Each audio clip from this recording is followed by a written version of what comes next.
Hi there, ladies and gentlemen. Freya is here once more to talk about another interesting topic that I thought of this week, actually. What do you think of work? Do you think that when you're working, when you studied, when you did your degree, if you did, no problem if you haven't, do you think you were left out? Did you feel that there were more of the other gender that made you feel a bit weird or you kind of liked it? So I was thinking about this because I transitioned and I was thinking, like, I'm actually very lucky to have transitioned and not have chosen to be like a police officer or a firefighter where I had to be presenting power and masculinity and all that such. I chose a field that is predominantly women oriented. No joke. I'm in the linguistics area, right? And most of linguistics of English, Spanish, or whatever language is predominantly female oriented. Why is this? Could be because it's a social area. Language is used to communicate with people. Most likely, you want to travel to different places, get to try different foods, help people who come from different countries, who immigrate. So you want to be a bit more in connection of how we talk, what do the words mean. On the other hand, some philosophers could disagree that language is actually used to visualize our thoughts. Interesting. I'm doing a PhD in linguistics, so I have my own thoughts about language. I don't just agree with anything I read. I do like the idea that language helps thought, but that's not the only thing. I am a creative person. I'm a musician. I do not even need language sometimes to visualize certain emotions, and this is why I play mostly instrumental music. So no language involved in that. But within a certain sense, if I want to like pull up what the top male dominated areas or positions versus the top 10 female dominated areas or positions, you could see probably a difference of most of the female populated area, most of the female dominated positions or areas tend to lean towards social behavior, social relations, right? So you probably would have management. Management is excellent. Women are good with socializing in general because they're built to have this community of women, while men in general, if you think of like historically, they go out alone or they leave the community to create their own community. So they always like to be isolated from society in such way. On the other hand, other women positions would lead to education, whether these were kids, like kindergarten. Kindergarten is predominantly women dominated. Elementary school also. Then you have positions like veterinarian science and mostly social workers, anyone working with people in general. Nursing is really, really big. Now, on the other hand, if you look at male-oriented areas, you will find many positions that really want you to be less social. Like, don't talk to me. I'm not here to make friends. I just want to make things and get out. So you'll have mostly engineering, construction, anything in relation to things like mechanics. You can have firefighters, forest jumpers. What do they call those? Anyway, so usually isolated groups of men like to be isolated from things and do their thing. Helping people is part of it, sure, but most times they're not socializing with the same people on the same level, right? But mostly building things, like people who built cars or people who built the internet or built phones and computers. I don't think they were thinking about, oh, this is going to connect people together. It was more push yourself through the limits of creation and see what you can come up with. On the other hand, don't take this to be something that women could not do, because in the past, only men could go to college, which means only men were allowed to be experimental, be creative, and women were actually shut down and burned alive as witches. Shame on you. But eventually, it's kind of interesting how this leans towards one or the other. Even in egalitarian societies, if like Northern Europe, you will still have a little bit of a bias of women choose to go to certain areas where men choose to go to other areas. Colleges and universities are predominantly women dominated across the planet. You can go to like Qatar or Saudi Arabia, or you can go to the United States, or you can go to China, you're going to find more women in college and university than men nowadays, which is quite interesting. Because if you have an argument of like, well, these majors are dominated by men because, women have never been having the opportunity to go there. Well, women did not have the opportunity to go to college, and now they are, and they're dominating going to college. Not a lot of women are deciding to stay at home anymore because, well, it's better for you to have your own independence and go to college and find your own interests and passions. Grow, go, get yours, work it. On the other hand, it should be also included that subsidies need to be put in place for both men and women. For example, we need more women in higher position jobs. That doesn't mean there's going to be less men. That just means that when you're a woman working in a company, you always have a man dealing with situations. I don't see why that is the case. Like, why cannot women who have the same education or even higher form of education become CEOs or managers or owners of companies? Why not? There's still an issue with the system of that. Like, people trust maybe men to be certain things and women to be other things.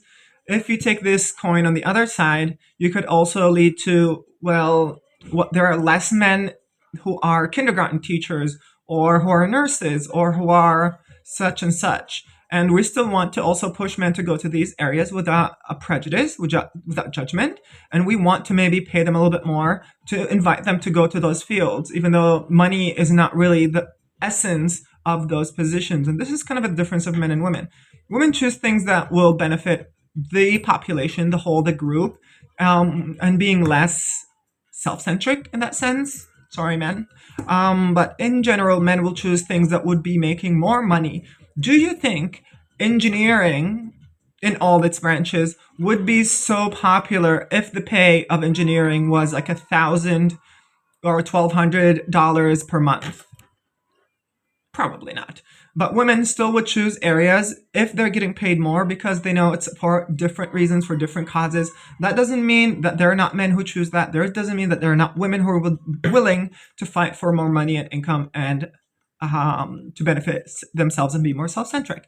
But the data shows that the majority of female-oriented areas are social, humanities, helping people, helping animals like veterinaries.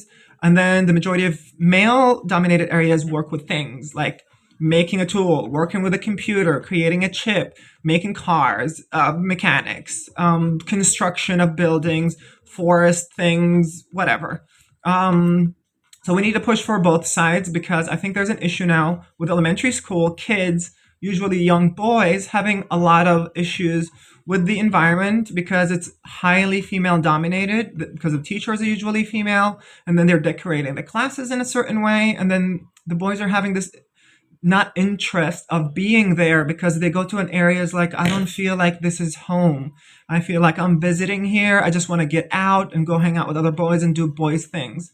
Another thing would be like a lot of masculine energy, masculine activities are deemed by modern society, in the West at least, as negative or bad. Like if you see boys being a bit more aggressive, hitting each other with sticks or pushing each other, I think it's fine. I mean, boys need to be also, girls and boys need to be also expressive with their bodily functions and muscle movement and understanding their capacity so that one day they can also protect themselves, including girls and women. So definitely recommend women joining martial arts classes or any self-defense course and class. Protect yourself. And that also does not push men to join other creative forms of artistic creation. You can be a musician, you can be an artist. Like I delve into everything artistic. If you look here, I created this Kirby person, which it was my desire. This was before I came out as trans. And I actually have a couple of these that I just kept drawing this body with myself. And I just realized, like, you know what? Even though I told myself I don't want to follow something and just accept myself the way I am, like, this is just the way I am. I try to hinder it and be all Buddhist and Taoist about just be who you are and accept what you are and be natural and all this. But eventually it's just led into misery. And So I also dabble with music. I have my guitar over there. I compose mostly instrumental music. I have some people who like poetry, some people who like crocheting or weaving. I mean, whatever is your form. You can do nails. You could definitely learn as a male. You should definitely learn things that are related to women. Like you will probably have a young girl as a kid one day. You cannot just separate yourself from everything feminine. Like your young girl needs you to be knowledgeable of certain areas. Like she needs you to be there. If she wants you to play with her, you don't catch her. These are girly things. I don't do that. Like grow up, be a man. Be feminine and be a man. It's okay. That doesn't mean you're less of a man. And for women, it's the same thing. Like women are actually now taking more of a lead into what is a woman and how can women be. In my area of northern Spain, women here have it like in heaven. They can be whatever. They can be super masculine. Their voices do not have to be very nice and soft, right? And a lot of men here do not have this privilege, shockingly. It was on the news 3 years ago. They killed a gay guy in one of these cities here in the north for literally just being a feminine boy, right? So four young dudes, or five, and then it was pretty much a gang of young teenage boys, took the event as a free buffet and let's just beat someone who we don't agree with. Women would never do that. Women would be mean to you using words. So maybe you can learn from women to just use your words instead of beating someone physically because you don't like the way they look or the way they made you maybe feel. Maybe you like them. Anyway, I'm gonna stop this here. Tell me, what is your position? How did that affect your life? Would you have chosen a different field if you were of a different gender? What are your priorities in choosing an area? Like, I chose linguistics because I wanted to, I don't know, travel the world, meet people, be fun, be creative, and also enjoy languages and, go to the States, go to other countries. Like I work in China as an English teacher, which was fun.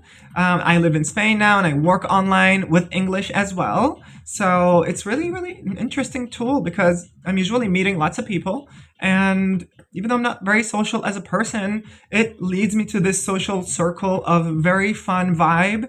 And it's never this competitive, make more money, prove yourself scenario, which I think if I have chosen engineering or any of the male dominated areas, it would be more competitive in that sense that you have to create, you have to prove yourself, you have to do.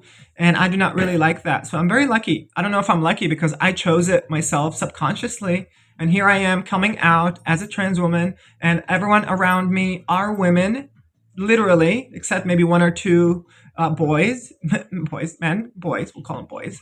And this is really nice because the women in my PhD have always been supportive.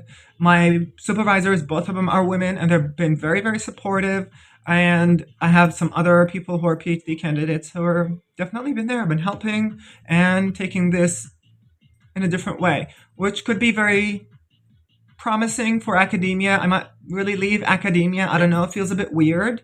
But I could also, I'm thinking of like, I need to be in academia because I need people to come to universities and see me as an example of I could be smart and look different. I could be smart and be queer. I could be smart and be trans. I could be smart and be gay. I could be smart and wear nail polish. Like being an academic doesn't mean you have to wear these very weird, dusty suits and looking very grim and right. So let's bring this into the table. I'm actually very content with my outfit, so let me show ya. So I'm not wearing any shoes yet, but this is definitely magnificent. I really like this, and I think I look pretty interesting, even from a distance. So I'm gonna go out. It's raining now, so maybe not that much, but I need to go to get some food. I'm not cooking. I don't cook on weekends. I go pay and they serve me. Deserved.